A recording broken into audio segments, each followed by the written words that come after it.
If you love an idea, let it go.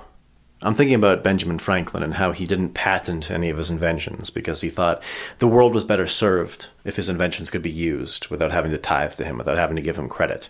And I think in terms of not repeating the sins of the father when it comes to editorialism and punditry and sort of speaking truth to the world, if one has their income and their identity tied to what they say and their identity and vocation as whatever this is, you have a very, very big conflict of interest, a huge sort of violation or potential violation of this sort of Hippocratic oath, because every podcast should be the last podcast. Every article should be the last one, because what you're trying to do is trying to heal the wound that necessitated speaking into the void, writing into the ether in the first place. And so when I think about why I do these and what actually motivates me, well, I think donations are nice. Those are one thing. And I think that I would prefer a patronage model where, and it's funny because like Thiel and the Koch brothers sort of are considered evil for doing this, but for just paying people to be themselves. You see, I don't have a set upload schedule. I just have whenever the psychic pressure becomes so much that I have to release something, that I have to get the idea out into the world. And I feel that if I was beholden to a very certain release schedule, and that people were paying for, well, there would be the objectivity sort of ruined, where I would have to sort of, instead of solving an issue, I would just keep the fissure open, keep the crack going, keep the drama of the thing going on forever, and not really give them the proper solution, because people always come back to that. That is my identity. And a true patron is the one that just understands that, yes, you will pay a year's salary to somebody that maybe puts out, well, they put it out whenever they honestly should do it.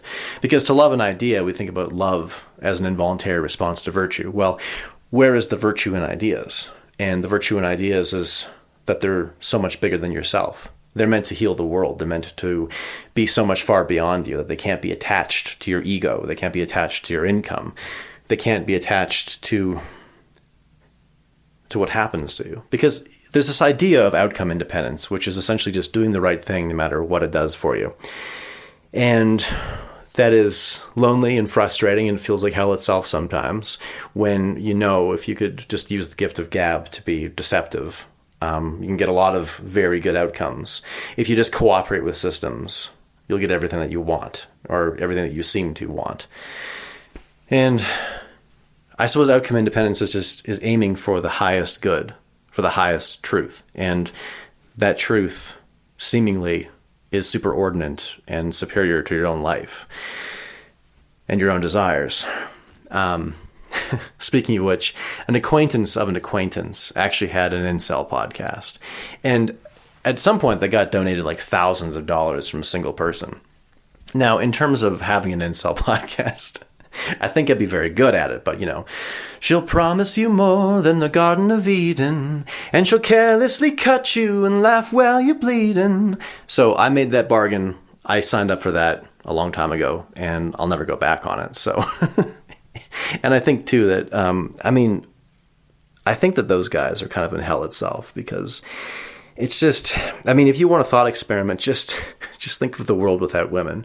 And I think the men would all get together and finally they could build the tallest tower and all jump off of it together, because that is what happens when they're gone. And it's a tricky thing with women, because it's just, if you feel cut off from them, it's horrible. And the only advice I can say is just like, talk to them. Like, it's just only in knowing like the true depths, just speak to them honestly. And all I can really say is when you see the worst of them, you can never hate them. I know that seems paradoxical, but you have to trust me on this. The only thing that I would be critical of them, I suppose, is just the tendency, and I suppose we all do this, but it's just the tendency to make agreement a precondition for proximity. I think that if you do that, whether we're apart or together, we'll always be alone, if that's what's asked. And I too think like there's this, the sort of whore Madonna complex or whatever, it strikes me as a false dichotomy, because basically anytime that you call one a whore, you're basically saying, well, your erotic presence has not been directed at me and I'm upset about that. I mean, that's pretty basic every time that you do that. But the Madonna is that's far more insidious, because I think that either the sexes have this tendency to idealize, to romanticize the other out of fear, because it's sort of a sour grapes thing where if they're perfect, if they're divine, and you're worshipful of them, well, that means that you don't really have to go through the honest labor and deconstruction and reckoning and conversation to actually understand them. If you consider them immaculate, you can say, well, I can never approach the immaculate, and therefore, why even try? So it's a way to preempt being hurt. It's a way to preempt having to go through the necessary pain of learning who they are and what it's all about. And this same thing too, like whenever I see a woman showing up in the Handmaid's Tale outfit, I just there's a very specific kind of, I mean, I think it's a kink. It's just there's a very specific sort of conversation that you'll have with a woman, especially when you're dating, where if you mention anything sexually odd, the first thing out of their mouths will be, oh, is that what you want? And first of all, not every conversation about deviance is a test balloon, I swear to God. But also, it's just, if your idea of like male presence is to assume, and the sort of the deep masculine desire is to subjugate and oppress and chain you to an oven or whatever happens in the book. One that maybe it's not what you want literally, but it's what you want to be true. So that you can tell yourself that I was right for never approaching men. I was right for never trusting them. I was never right for trying to understand them. And that is sad in and of itself. And I mean, I can't look on those people with scorn, obviously, but I'm just like, is that what you want? Is that what you want? And, actually sort of a more esoteric libertarian idea. It's not as sexy, it's not as talked about, it's not as revolutionary. I mean, it could be, but this idea that intellectual property is an oxymoron. There's no such thing as intellectual property. So the way that it worked, revolutionary America, all the good places, is property is defined by something called the Lockean proviso. And what that is you own yourself, and you own that which you mix your labor with. So you go into the world, you find something that hasn't been transfigured into property yet. It's a bunch of trees somewhere. It's an empty plot of land. And you put everything together and you make a cabin, and you haven't stolen from anybody. And stealing from other people includes not recognizing the property rights of somebody that walks to a patch of land, looks to the horizon and says, I own this. That is not how you develop property. You actually have to do something with it. And so you build the cabin, you've mixed your labor with the materials, and with something like this, you see, it's logically the only conclusion. It's the only way that you can even say that you have property rights. Because if you change the configuration at all, it's not equivalent to all human beings. You develop sort of a class of administrators, a class of haves, people that own things intrinsically. And it's always for an arbitrary reason, because there's nothing that you can say that can tell me that somebody owns something that another person doesn't own, if we're talking about human rights applicable to humans. And so now let's say that I really like the cabin that I built. It's a unique design. So somebody comes along and they say, I love that cabin, I'm going to make one myself. And they do. And I see their cabin and I say, you just copied me. You owe me something for the idea. Now, what happens when you say that the cabin that you built is a unique design to you, and that somebody has to tithe to you, that has to pay royalties for this cabin design? Well, what you're actually saying is that when you saw my cabin, some synaptic configuration, some neuronal potential is now owed to me. You went out there and you used your own labor and transformed previously unowned or ethically, lawfully acquired property to build this thing. I own a part of that. And you see, you can't have ownership in somebody else. You can't just like own an idea, much in the same way that like you can't own the wheel, you can't own language. You can't own ideas, because you see, ownership implies scarcity, and there's no scarcity when it comes to ideas. An idea is infinitely replicable. So you can't own music because somebody can just make a billion copies of it. If it's digitized, whatever.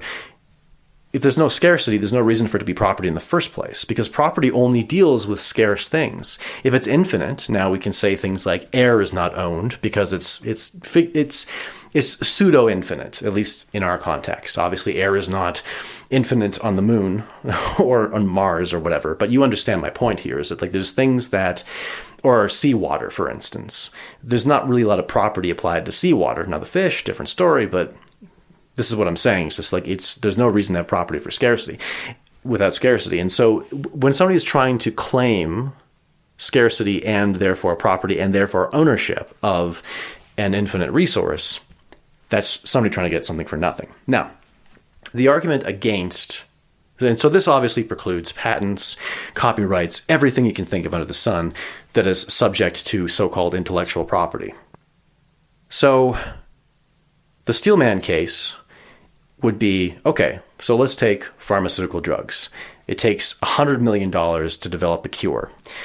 If there is not a promise of patents and intellectual property rights being held on that drug, then there's no incentive for anybody to ever develop a pharmaceutical medication ever again unless we do this. And this was actually brought to me by my brother. And what I told him was, okay, well, if you're making the utilitarian case that X outcome cannot happen unless you essentially allow slavery to happen, you can justify that for everything. You say like, oh, well, think about how much greater our steel industry would be if we had slaves, if we had indentured servants. You're making a utilitarian case for ethics. And that in and of itself creeps into econometrics, because now you're telling the future for me. You're fortune telling. You're deciding that a certain configuration of abandonment, of overwriting, of going against property will cause an economic benefit. And that is absolutely a slippery slope into tyranny. And you also can't prove that this causes the greatest outcome. So the idea with property rights is that they've clearly been demonstrated, like individualism, property rights, the right of the individual. It's all been proven time and time again to develop the greatest human thriving possible, the greatest technological advancement, the greatest safety, the greatest health, the greatest abundance. It's very, very clear. And it can't really be disputed. Now, when you're saying that you won't develop any pharmaceutical drugs, well, how the hell do you even say that? And also think about what pharmaceutical companies really do with those patents. People are paying 10 grand, 1,000 grand for courses of medication before they come generic. But again, it's just an idea. A company in India can make your idea and give it to sick people at like $1 a pill. So are we accounting for the aggregate suffering that is caused by medications being incredibly expensive? Also, there's this idea of accepting the frame. So it's just assumed that pharmaceutical innovation costs $100 million. Well, is that in the context of a society that is subject to fiat money and constantly having the purchasing power of the monetary unit being eroded? If our paychecks undergo a mitosis in terms of purchasing power, at the complete whim of the money printer, well, what is $100 million really? Like, if people were generally better off, this could all be a voluntary process. And it could actually be cheap enough with just industry and individuals allowed to do their best work without the encumbrance of the inefficiencies brought on by the states and the bureaucracy, that pharmaceutical innovation could be cheap as hell. And we have examples of this. I mean, like, we talk about insulin and insulin and penicillin and like a lot of these foundational medications to the system. Well, those were developed prior to the patent system being really thrown into the mix. And indeed, they tried to patent insulin, and look where that got us. And so, I mean, he had nothing to respond to this, which I thought was, he had gone to Canada's equivalent of an Ivy League school, and he was on the debate team, so it was kind of a win for me to leave him sort of unable to respond. But nevertheless, that is one of those things where just like, you're justifying slavery when you're talking about intellectual property and patents and all of these things. And you're, again, just sort of accepting this. It's like fear of the dark. It's just, well, things would be different. And so we have to defend the status quo because otherwise all the bad things will happen. Well, it's a response of anxiety in the sense that we tend to think that bad outcomes are more likely than good outcomes. That's just the way that we're wired. And when it comes to these sort of geopolitical and economic and civilizational things, well, that's where the panic comes in. Though a reductio ad absurdum is just, someone saying, I can't draw a cartoon mouse unless I own it for 1,000 years. That is how absurd we're getting with this. And I should point out, by the way, that the Mickey Mouse that is actually off patent now is the Steamboat Willie Mickey Mouse. The Mickey Mouse from Fantasia is still haul your ass to court, Loctite copyright at the moment. And I think that when individuals become isolated from one another, when they become antagonistic to one another, that is when we bring in the administrative state. That's when we bring lawfare into the mix. So if we think about why people need to patent things in the first place, why they need to patent troll, that is to look around for people using your ideas without your consent and then suing them for that. Like, why do they have to do that? Well, one, because we're all so poor that we sort of have to do that. The financial incentive, like it's a lot easier to be charitable if you're not in survival mode, so to speak. And it's also that if we as individuals don't respect each other for the ideas, like one of the reasons that people will be very insistent on their sort of intellectual property being honored is because they feel like they've been taken from. They feel like they haven't been honored for their contribution properly. And that is our problem, not theirs, in the sense that I think that it is incumbent upon us that if we want creators, if we want artists, if we want people that tell the truth, that we have to reward them. I've even done this myself. Like, people who have given me brilliant, life-changing ideas, it's taken me a while to turn around. It's like, yeah, maybe I'll pay $5 a month. Like, it's insane to me. Like, I should have been doing it for forever, but I just buying like bullshit and overpriced coffees when I could be donating to people that are actually improving my life in some way. It's crazy to me. And here we are, like, whenever this idea of like, okay, if somebody says there ought to be a law, there probably shouldn't. Well, it goes a bit further than that. It's if people are saying that there ought to be a law, there's a need that's not being met. There's some kind of vacuum that is being filled with power. And to the practical advice, I would say, like, yes, support people that are actually changing you and changing you for the better and giving you ideas. Absolutely. Like, tell them that they're doing it. Because the honest ones will seriously take the feedback, and it'll be motivating, and you'll get more of what you put into the system. Like, it's positive sum in the way that it works. And the other thing I'm thinking about too is like, so Calvin and Hobbes, the creator, Bill Watterson, so he gave us 10 years of probably of just genius. Like, the genre was kind of ended by him. In terms of just, it was honest, it was high quality, it was beautiful from first panel to last. And he was actually quite vocal, and he just said, like, I don't want to put it on calendars. I don't want to put this is sacred childhood and just everything beautiful about the human spirit. I don't want it on a fucking calendar. I don't want a Saturday morning cartoon show. I don't want anything out of this. And he just asked, he did the best he could to not have merchandise. There's a shit ton of unlicensed merchandise, and it's, people are like fan art and everything, all these things covered by Creative Commons. But he just asked people, he said, like, here is my case for why I think that this degrades the art, and I would appreciate it if you didn't make these things. And that's why, whenever you see that thing of Calvin pissing on a Ford logo, you shouldn't support that, because he's specifically asked, I don't want to cheapen the artwork by doing this. Could you please not do it? And I don't think that he himself is particularly litigious about it, because he's just making the enlightened case to people, as he always has. But that's just it. It's just all that you have to do as an individual, not a culture, not a legal system, is just remember to honor the people that actually do good in the world. That's all you have to do. If you want, you get what you pay for.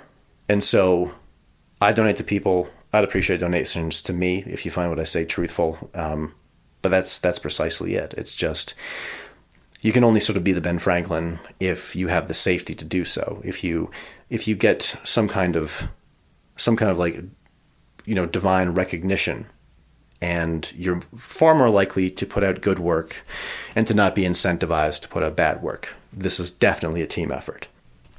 And I as well should point out that patents stymie innovation themselves. So if we think about the phone that's likely in your hot little hands as we speak, that is a combination of hundreds, maybe thousands of different patents. You've got the radio transmission technology, you've got the digitizer, you've got the screen, you have the LEDs, you have the camera, the CMOS within it, you have the microphones, the compression algorithms, the diaphragms themselves, the material composition of everything, the glass, the metal.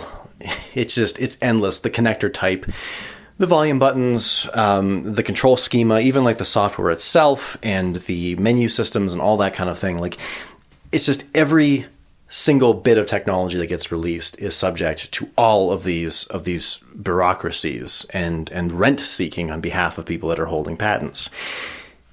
And it makes technology late, and it makes it far more expensive than it has to be. I use a lot of free software, so like LibreOffice I use instead of Excel. I use GIMP instead of Photoshop. I mean, the idea with Photoshop is every time that I've asked for it as an employee, people are like, "Are you fucking crazy?" Because it's thousands of dollars. Adobe Audition, for instance, like there's all these free tools, and GIMP is really frustrating to use. And one of the reasons for that is because a lot of the intuitive menu systems and a lot of the intuitive controls are actually under patent by other companies that are holding on to them to maintain a market monopoly. And so the most interoperable and the most intuitive software is paywalled for these arbitrary reasons. Because basic functionality, I mean, most software can essentially be free. And I mean, if you want to talk about like the most world-changing software, we've got Bitcoin, and Satoshi, or whoever they were, did not seek patents. They just released it into the wild and they said, "Here you go. It's out of our hands now." And they surrendered their keys and it just belongs to the world. It is like the ultimate act of charity. It is the ultimate handing over a world-changing technology because they saw that they would benefit humanity more so than themselves, whoever they or he was. It's a beautiful thing to see. And, to borrow an idea from somebody, I'll say that it said that, yes, politics will not fix this, culture will fix this. And that's true. But I think that it needs to go one step further. I would say that the individual will fix this. Because all culture is the individual in the vernacular of their environment. And what I mean by that vernacular is flora and fauna and seasons and traditions that are necessitated by the environment that everyone is trying to live in. I mean, I think that seasonality is a neuropsychiatric essential for Western culture. I think the idea, like every season has its own sacredness, and it's very important to keep that in mind. Like, fall is sacred, spring is sacred, summer is sacred, winter is sacred. This constant undulation and cycle of birth and death, and it's just this sort of a timekeeping for the soul. I don't know if I could live somewhere without seasons, but nevertheless, it's only when the individual has this idea of outcome independence and this idea of respect for the other that things actually heal. And culture is sort of it doesn't really mean anything because a culture can't act. A culture can't make decisions. A culture doesn't have a sense of right and wrong, of agency. A culture cannot love. A culture can't hate. It's always the individual.